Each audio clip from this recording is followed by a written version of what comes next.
at a pro level sporting event, you are not the only person there. And you have to be really mindful of where you are in relation to other media members and creators and cameras around you. There are people there shooting for television. There are people there shooting for newspaper and print.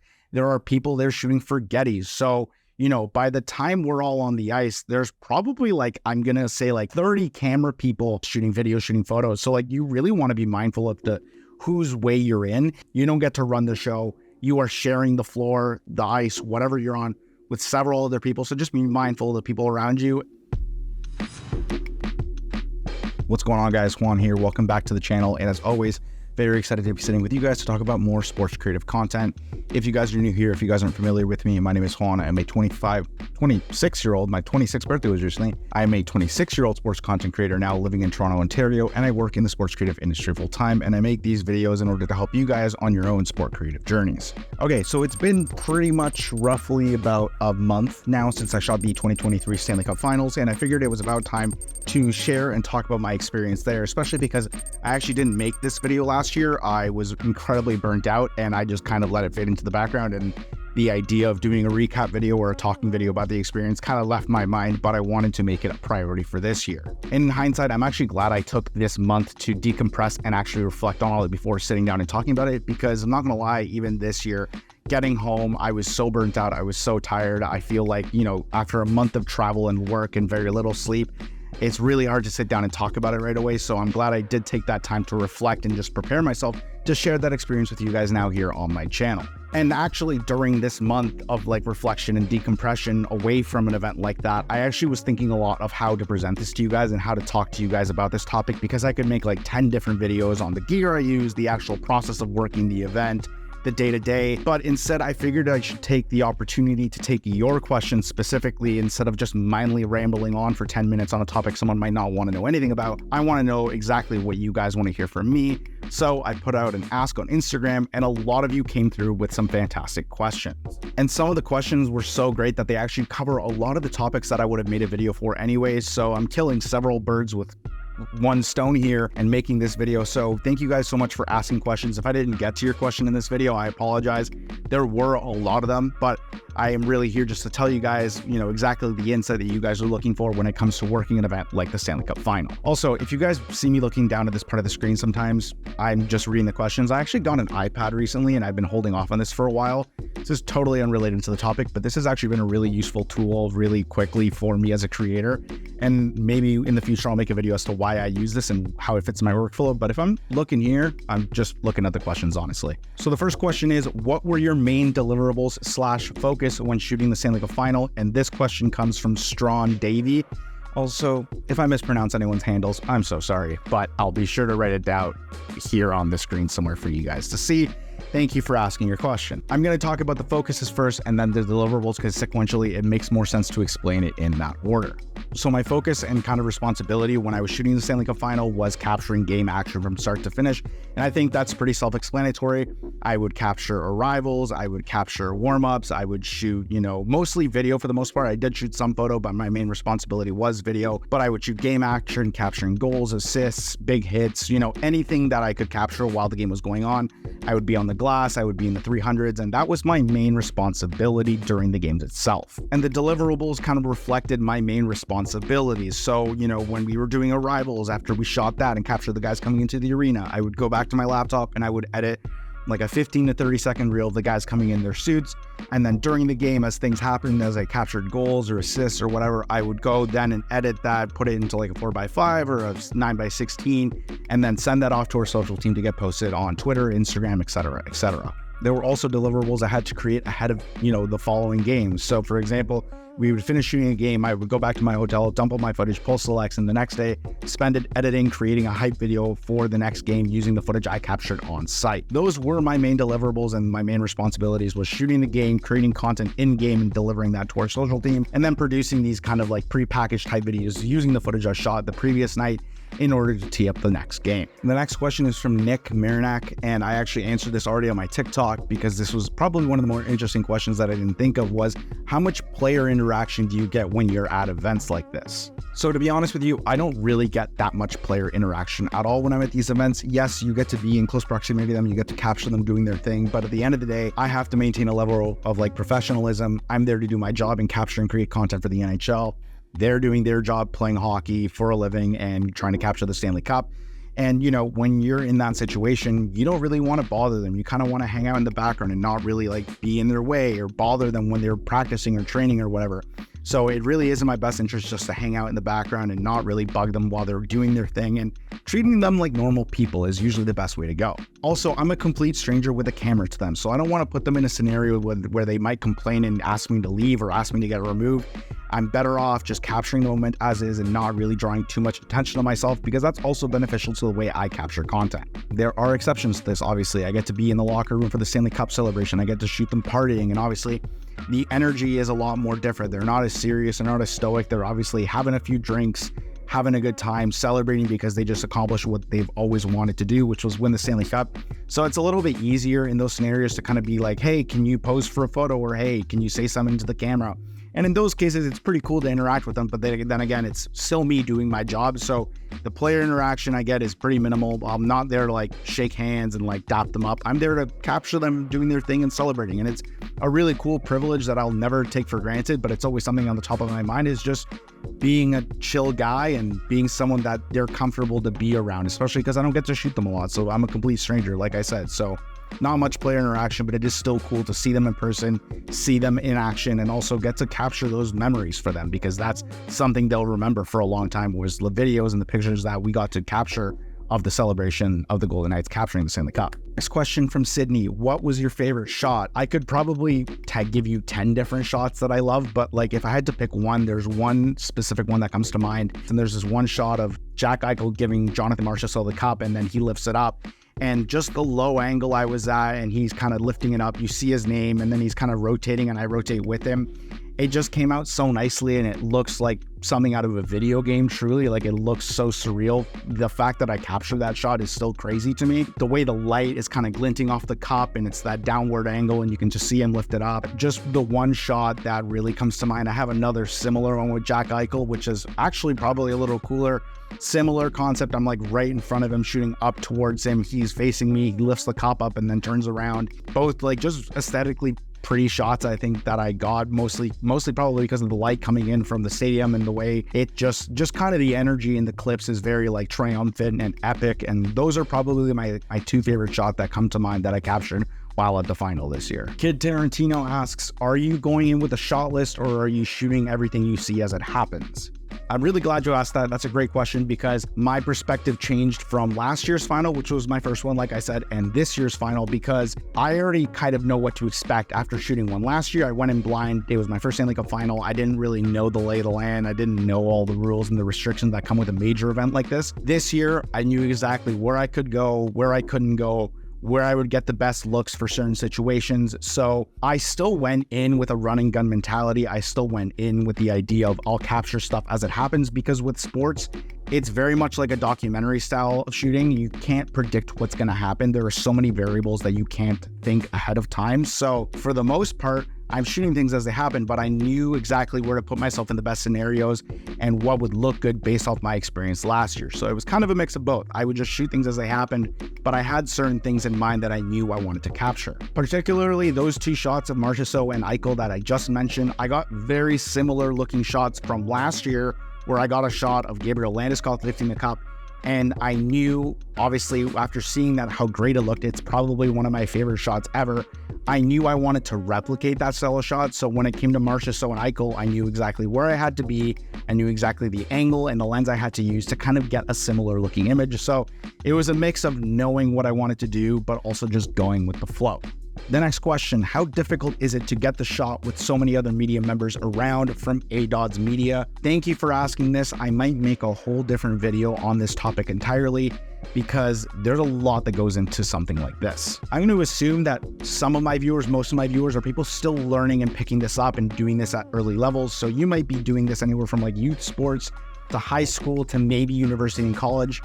And one thing that you really have to consider when you're at events like this shooting and capturing content is that at a pro level sporting event, you are not the only person there, and you have to be really mindful of where you are in relation to other media members and creators and cameras around you. If you're just shooting basketball or college or anything along those lines where you're not really at the high level NCAA or, professional sports levels, you're probably like one of 4 or 5 other cameras. So you kind of get to run the show and be anywhere you want and kind of get all the access you want.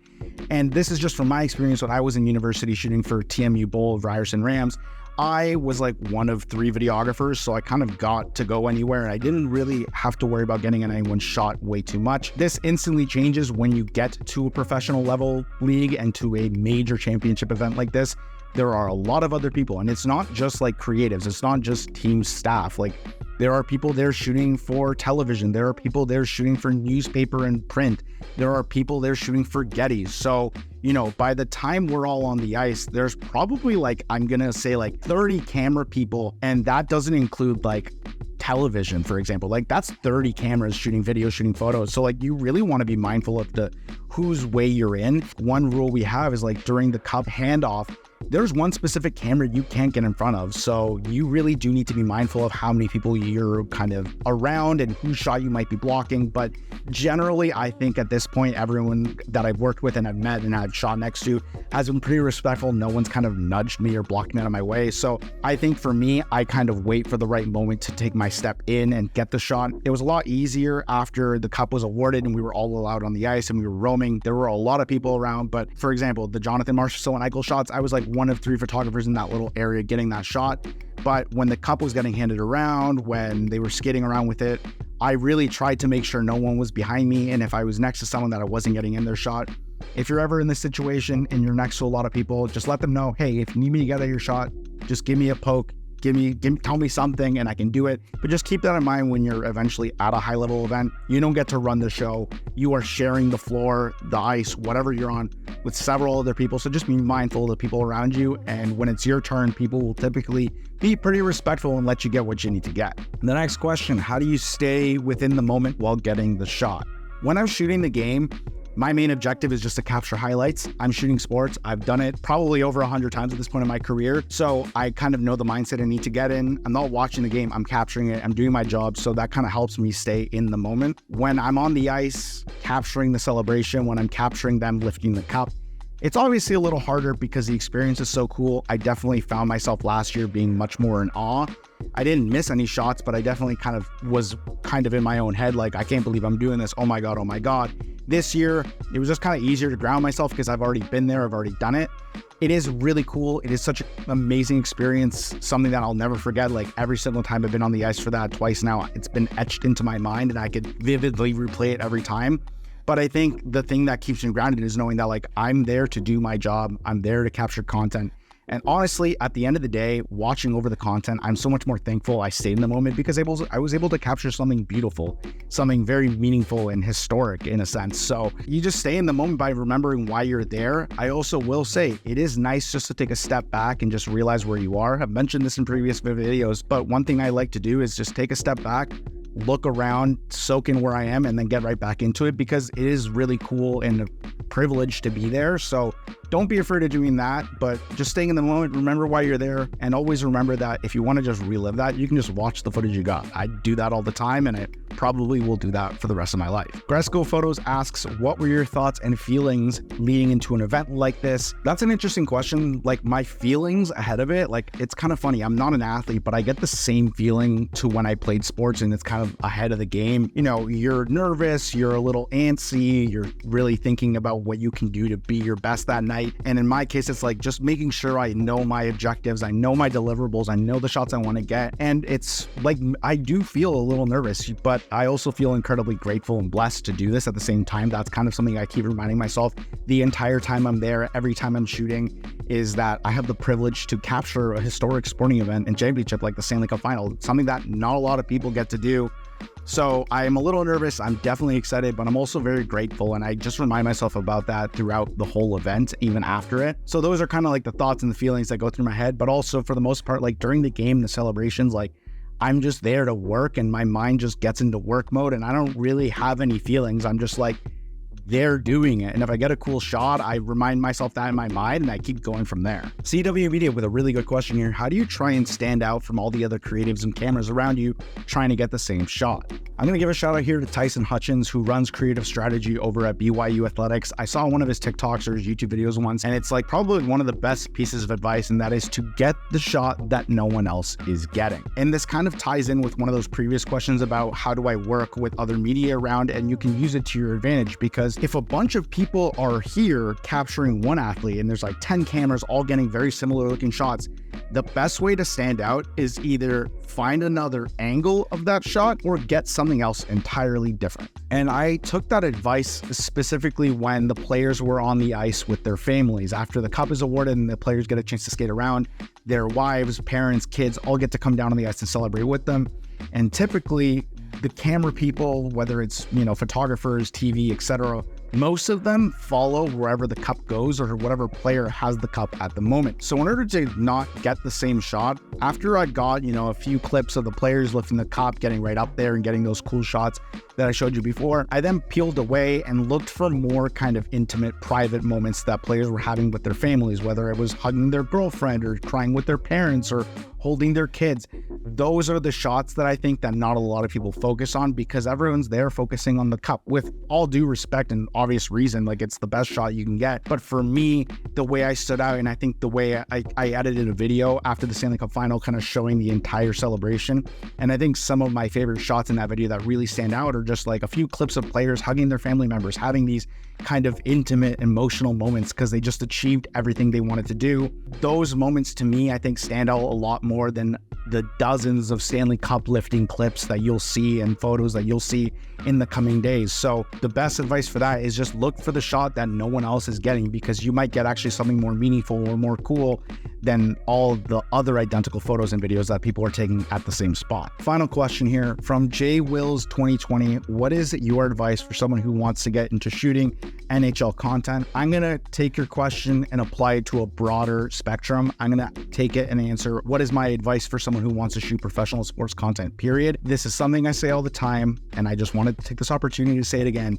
If you want to shoot professional level sports, you have to start in your community. You have to start local. If you want to shoot hockey professionally, start shooting hockey wherever you can, whether that's high school, rec league, college, whatever you can get your hands on. Start shooting that, start creating content, and make content you want to be hired for. If you want to shoot for social media, capture footage, make quick clips, throw them up on your social media and keep sharing it. If you want to make short documentaries for your career in sports, go shoot a team, go shoot a season, create a short documentary, have a proof of concept. Create the work that you want to be hired for, because that puts you in the best situations to succeed. Before I got to the NHL, and I've only been here for 2 years now, I was shooting hockey and other sports almost every single day and creating content and rinsing and repeating. It is just a lot of practice makes perfect in this industry. So if you want to get to this level, if you want to shoot NFL, MLB, make sure you're taking the time to go out in your community, start shooting, start creating content. It is truly the best way. Then take that content, post it, share it, put it on LinkedIn, put it on Instagram, put it anywhere you want to be seen, because that's the best way to get noticed and get hired. That's exactly how I got hired, is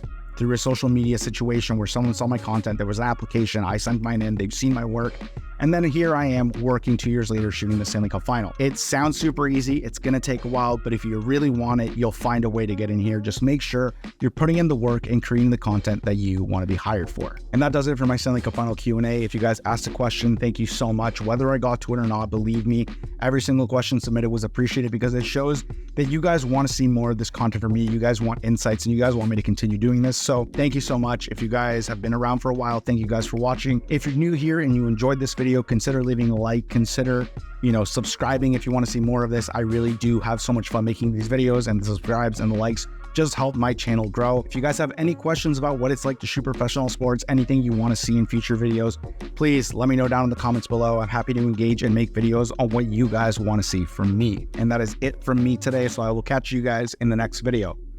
Peace.